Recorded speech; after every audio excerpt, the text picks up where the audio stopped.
Hello, everyone, and welcome back to the good old AoE 4 with Dandy. And once again, I found a penguin on the street, and I decided to bring him home. And now he's just gonna cast with me. He lives with me now in the basement because that's where penguins Nice. belong. Are you happy in the Are you happy in the basement, penguin? As long as I get some recreational, development time, like those penguins at the aquariums that they let Okay, run around. Yeah, yeah. yeah. But for yours, it's just like I set up a desk in the corner and give you like an hour of gameplay a day, right? Right, right. Yeah. I do my best with that. That's why I'm diamond. No, okay. That's fair. That's fair. Yeah. It's because you've been living in these aquariums that you haven't been able to get conk That's yet. right. For Right, all those right. who don't know, Penguin is a fellow streamer. He is on both. I say fellow streamer, fellow YouTuber, and he is a streamer. I plan to start streaming sometime this year. We'll see how that goes. But Penguin has been doing this for longer than I, and his knowledge in the game is fairly decent. So he's here for that good color commentary and to point out things I miss, or to just make it so I'm less boring. Because we all know Dandy is not an entertaining guy. It's fine. You can laugh at me. All right. You ready to get going? I am ready. All right. Let's get started. So, I've been doing, this season, I was doing a new thing with French. I've been trying a Chamber of Commerce build. I've been, Mm, most of my games, especially, I've been getting a lot of Hillendale, Rocky River sort of maps. So just places with good markets. Like they're very far, they're on the edge of the map, on each side, so I could kind of trade to either one as I want to. And obviously, Dandy going the double scout to get all the sheep.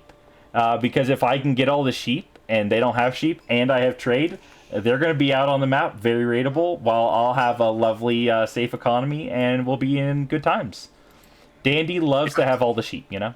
It's just the way I am. Oh, of course. And this is one of those maps where if you get the sheep advantage, it can be significant because you can have like a 10 sheep advantage, like 2,000 more food than your opponent with a good scouting path or if you beat them to the edge of the river, you know? So going to scout, I like that. I mean, I know you do it in general, but like on this map in particular, I think you can make a pretty good argument for it. Yep. And we're going to see him get about five, but he's already cut off by the secondary scout. So he's going to start losing on the sheep game. And he's going to try to compete with me because obviously he saw my scout on the kind of midwest side of the map. So he thinks I'm not on the right side of the map, you know? So he's going to Yeah. go for his back corner, but lo and behold, Andy's over there just grabbing sheep. I've made this same exact blunder in our practice games. So I'm like, oh, well, there's Dandy's scout. So surely I have the other side of the map. But then I get over there and I'm like, oh, no, he already took the sheep from this side of the map because that was his second scout. So Yeah. fantastic.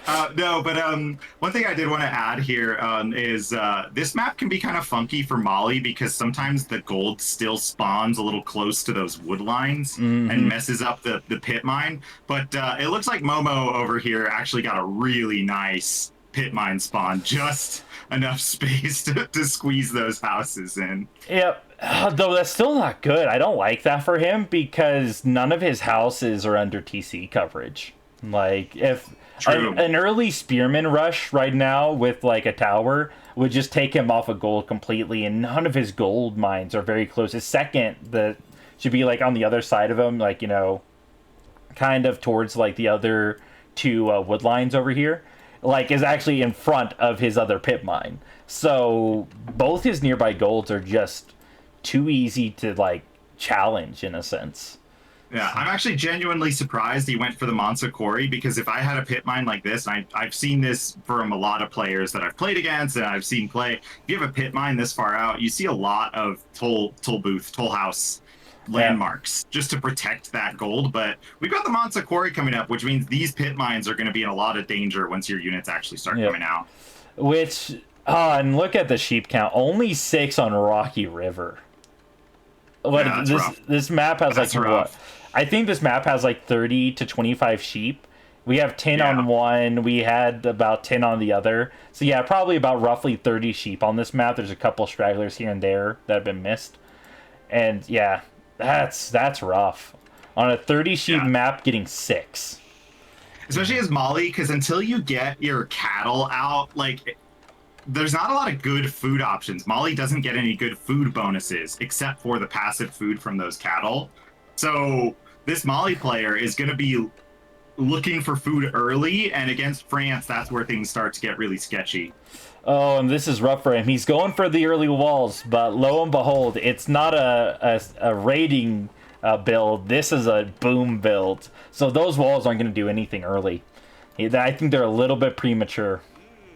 Yeah, maybe it's the scouting here, but I don't think they've spotted your Chamber of Commerce yet because you built it on the back, which I really like because if you're going to build the Chamber of Commerce, you want to hide it a little bit because you want to throw off your opponent. If they don't know it's Chamber of Commerce, that's all the better for you. But here comes the scout now. It's going to scout it out, but a little too late because like you said, it's a boom build on the other side as well. We're walling up, we're playing protective, assuming that there are knights on the way. But now that the Chamber of Commerce is up, you see a stable coming up on the other side, which is probably kind of an awkward transition for the Mali player in a French matchup.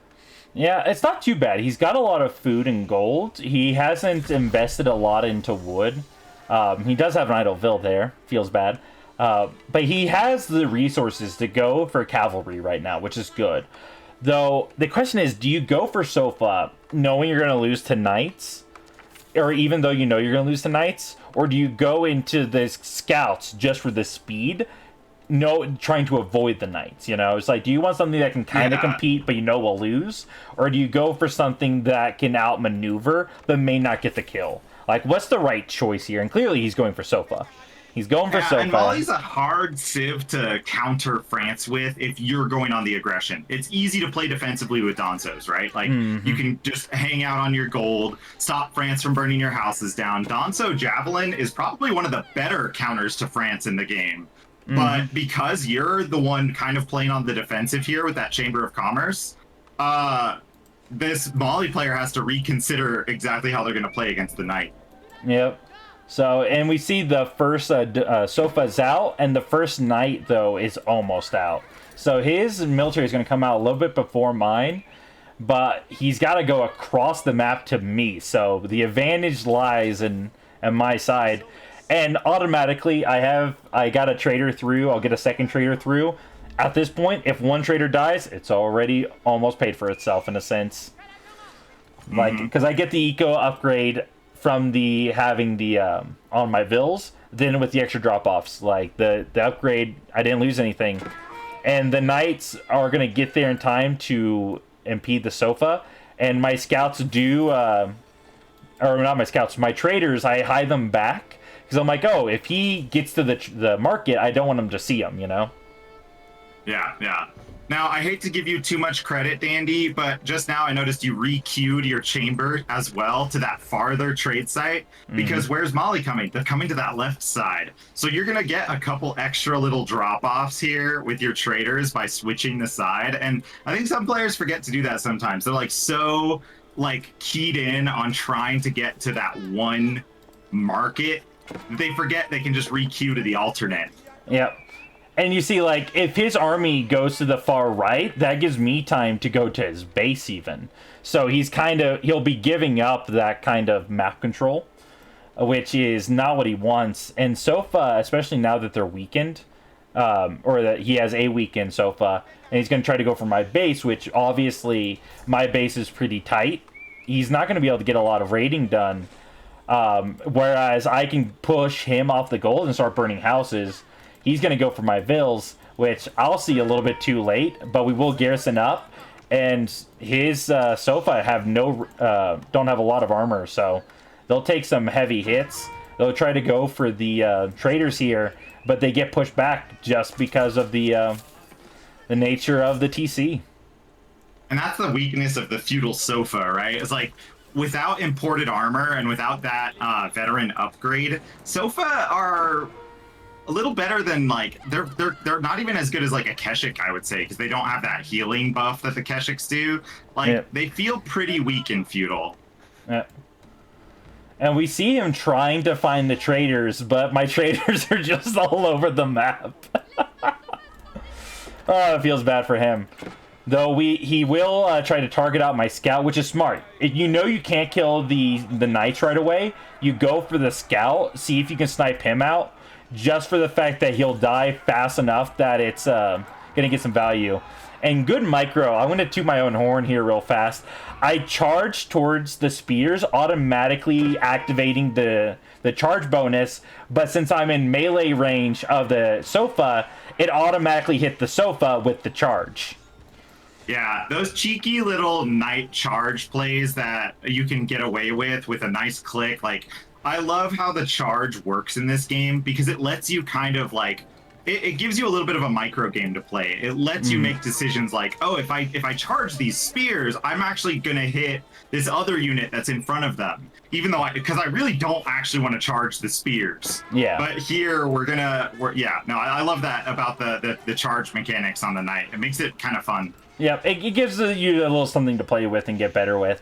And right now, he's trying to get the raids off. He's looking for traders. He's going to the northern market, but I've already switched back to the left market. And those are Donzos going down in the front of his base. Like, I like the transition for Momo. Like, Donzo's definitely a good call with that Night Mask getting a little bit scarier. You can throw the spears and whatnot, but Momo unfortunately lingers too far away from the TC and loses 3 or 4 Donzos there, and now the numbers are not looking good. Yep, and he's given up military and gone for a second TC. Like 750 resources, he could have gotten like 4 or 5 Sofa with that, which would have equalized us. And if he hadn't lost the Donzo, he would have been ahead, right? So he's given up his military like contention for an eco contention. I don't like that for his Civ right now. I think he needs to be able to fight the knights because so far he doesn't have the Donzo mass, right?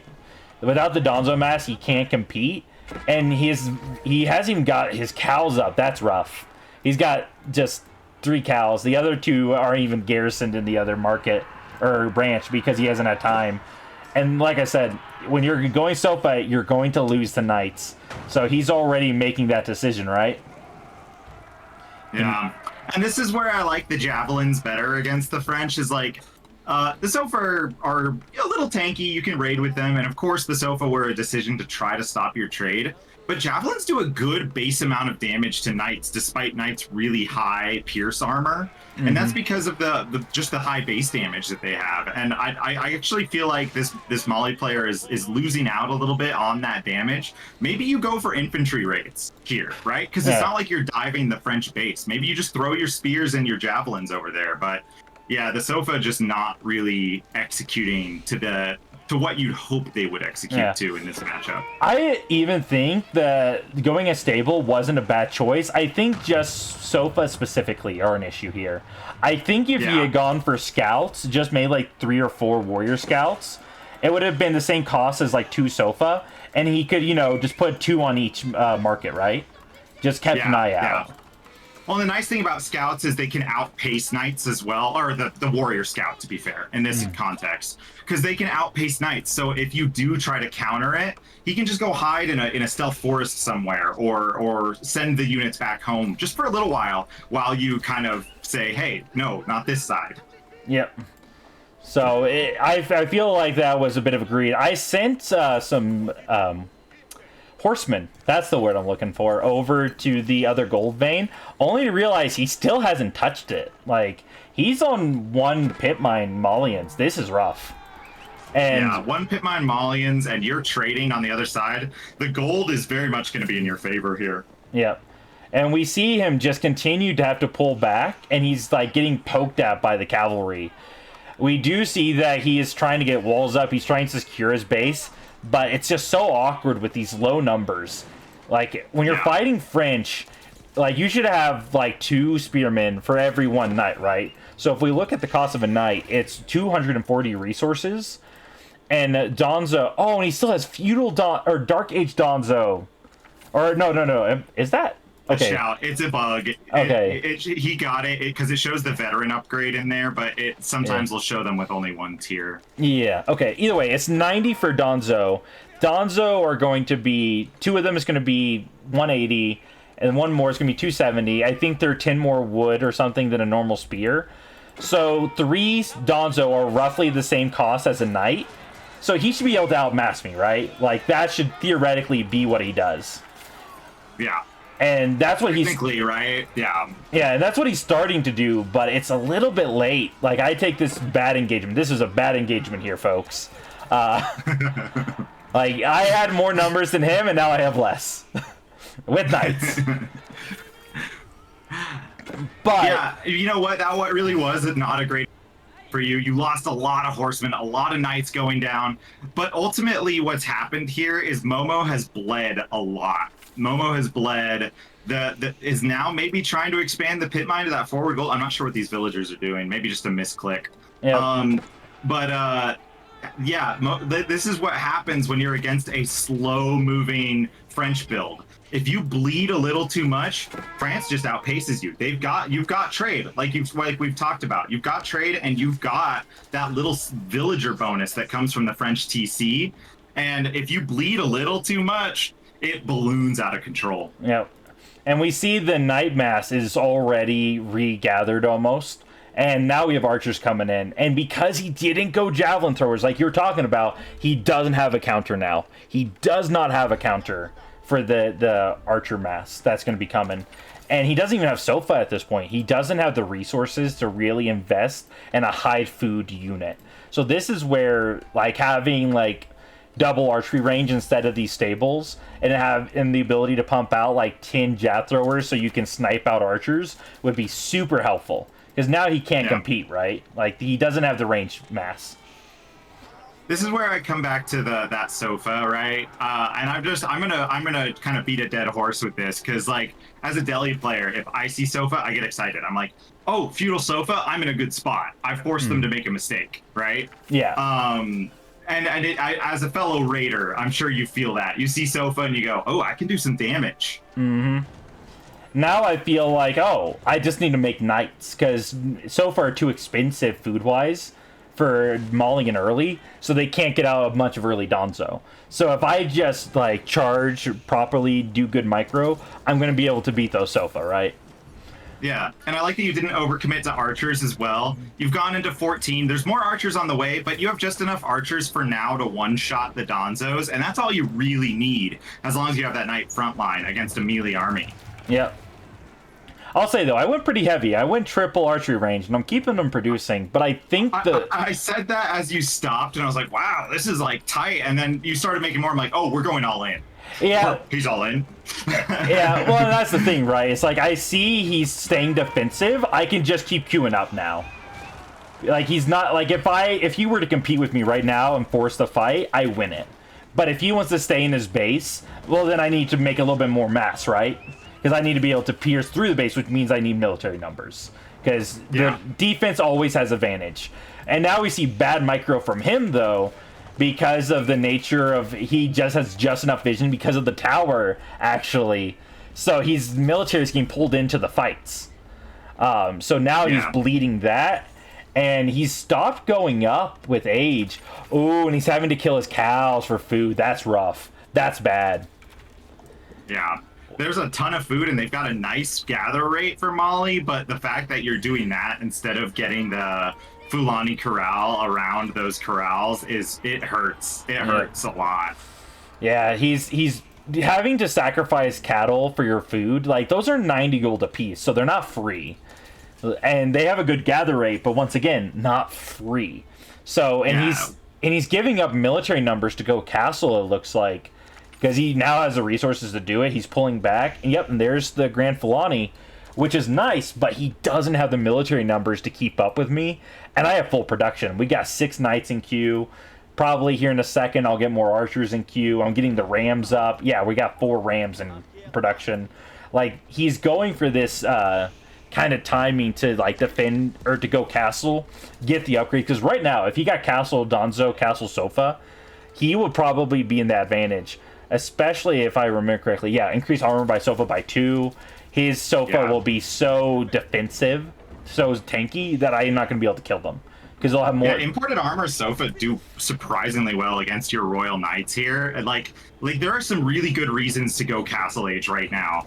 The big problem for Momo is he had to build a market to balance out that eco, which means we're not getting enough food, we're not getting enough gold. He was actually floating a ton of wood up there, and now with your army right outside of the door and an imbalanced macro, imbalanced eco, it's gonna be really hard to get the sofa upgrade and enough sofa to make a difference. Yep, and we see that my popped base is actually almost maxed out at 160 with 6 rams that can push his base. Like right now, he has no way to stop the tides of military coming for his base, and thus he's going to lose houses, he's going to lose production. And he's just out ecoed, he's out militaried. He needs that upgrade right now.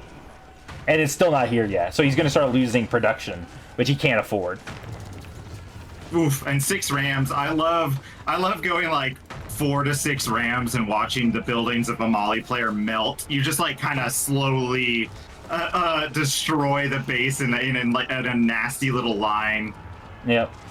And here's the funny thing with castle units, because those are veterans, Donzo. Those are regular, like proper, like.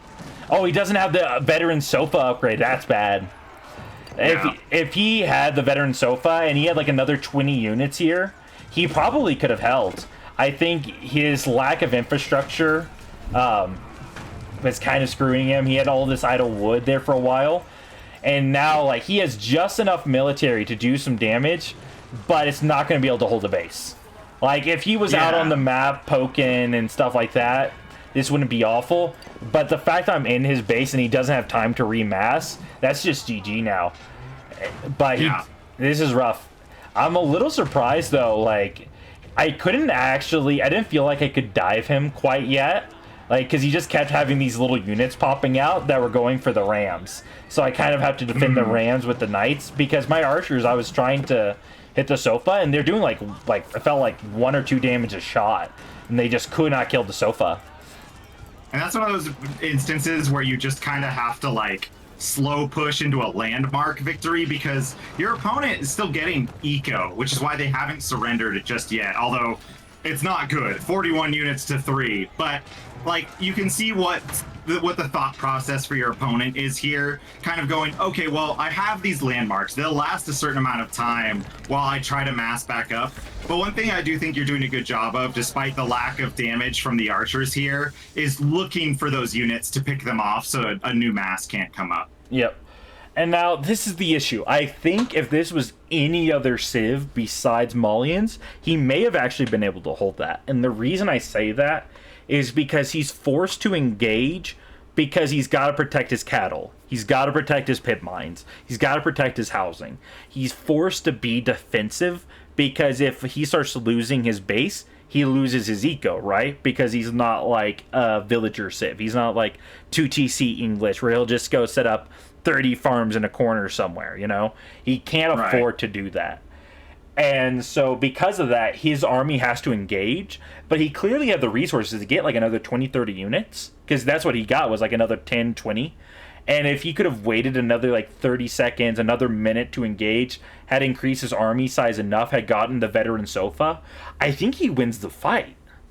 I think so, because, you know, that initial engagement wasn't even that bad for him, all things considered, if it hadn't been all or nothing, right? Like, if it hadn't been for his base, he did a pretty good amount of damage to your army. You lost quite a few knights, you lost quite a few archers, he got a good full surround, but just didn't quite have enough sofa to get that edge, didn't quite have enough donzos to kill your knights. Yeah. And because of that, you took the win there. Yeah, I think that was purely just, he was behind 1 minute, 2 minutes. If he had that, the cattle and the pit mines would have sort of pay off. He would have equalized with me. Eventually, his 2TC would have allowed his eco to match my trade. Like, we would have been in a very tight neck and neck, but he aged up, and I had 6 ramps to just clear his base. I think the timing was just ever so slightly in my favor. And I'll say this, I like to say that it looks like I dominated that game, but genuinely, I think that was neck and neck. I think it was close, yeah. Like, I took a bad trade with my early knights. My early traders got idled quite a bit. Like, he did really well here and there. I think he just bled like 20 units too many. Yeah. No, I agree. I think the bleeding is really where that hurt. Like, if you need to stop the bleeding against France, because what Momo needed was another pit mine. Because with a second pit mine and the cows with the full corrals saturated under Fulani, that's the 30 vil difference that you've made with your trade and your TC bonus, right? They Yeah. had two TCs. They could have made up the difference with the cows and the pit mines. That's about 30 vils for Mali if you get it fully saturated. But Yeah. at the same time, because it was all, like you said, a minute, maybe two late, it looked like it crumbled. It looked like Momo fell apart. But Momo put up a good fight there, I think. Yeah, I legitimately think if he didn't lose those early like 5 Donzo at the beginning, he didn't lose those early 2 Sofa, if he didn't lose like in the big fight where I chased I went after his pit mine, he tried to chase me. I took out like 10 Donzo right there, lost 2 knights. So for like the loss of like 3 or 4 units, I took out like 10 to 20. So he's just down like 20 units, and 20 units is like during when we were looking at the battle was all he needed. 20 like Donzo, that's GG. Like he would have held that. He would have started getting castle units. I would have just got castle, and now I'm getting my upgrades, and now my trade is very rateable, but his pit mines aren't. His cattle isn't. Like so I think that's really the issue he had, is he just bled a few too many units early, which is really easy to do as Malians, where you're kind of trying to counter raid as a boom save. You know, you want to defend your base, but you also don't want your opponent to out eco you, right? Yeah, of course. Right, right. All right. Any final words for the viewers here, Penguin? No. I say no. Molly's one of those civs that not a lot of people play. I just talked about this with you in the Delhi video before, and I just think I recommend people try out some of these civs that are a little bit weirder, that require a little bit different thought process, because it changes the way you think about the game, I think. I agree. I'm with you on that. Well, thank you all for watching. Thank you, Penguin, for joining, and y'all take care.